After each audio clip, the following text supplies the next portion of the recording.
Mini parliament খ্যাত ঢাকা বিশ্ববিদ্যালয় কেন্দ্রীয় ছাত্র সংসদ ডাকসু ও হল সংসদ নির্বাচনের ভোট গ্রহণ শুরু হয়েছে।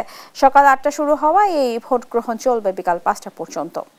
মঙ্গলবার ভোট শুরুর আগেই কেন্দ্রে লাইনে দাঁড়ান শিক্ষার্থীরা। সকাল 7:30টার দিকে প্রতিটি কেন্দ্রে ব্যালট বাক্স সাংবাদিকদের দেখিয়ে তারপর সিলগালা করেন রিটার্নিং কর্মকর্তা। বিকেল 4টার মধ্যে কেন্দ্রের লাইনে দাঁড়ানো শিক্ষার্থীরাও ভোট দেওয়ার সুযোগ পাবেন। এদিকে ভোট ঘিরে বিশ্ববিদ্যালয় ক্যাম্পাসে বইছে উৎসবের আমেজ। শিক্ষার্থীদের মাঝে দেখা দিয়েছে উৎসাহ ও উদ্দীপনা। সুষ্ঠু পরিবেশে ভোট দিয়ে যোগ্য প্রার্থীকে বেছে নেওয়ার কথা বলছেন তারা। ক্যাম্পাসের 8টি কেন্দ্রে ভোট দিতে পারবেন শিক্ষার্থীরা। নির্বাচনে একজন ভোটারকে মোট 41টি ভোট দিতে হবে।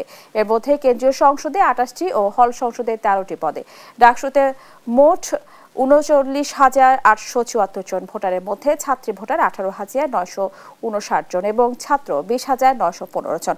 নির্বাচনে 28 পদে বিপরীতে লড়ছেন মোট 471 জন প্রার্থী। এর মধ্যে পুরুষ প্রার্থী 409 জন ও নারী প্রার্থী 62 জন।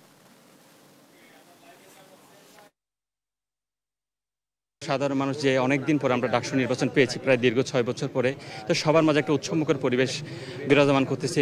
আজকে আমরা সবাই সকাল সকাল চলে এসেছি যে যারা শিক্ষার্থীদের কথা শোনে, যারা যোগ্য, যারা সৎ, যারা আন্তরিক, তারা যেন যারা অগ্রসর, এই বেসিসে তাদেরকে আমরা নির্বাচিত করতে চাই। পরিবেশ আলহামদুলিল্লাহ এখনো পর্যন্ত শান্তশিষ্ট আছে। আশা করি কোনো ধরনের ঝামেলা হবে না।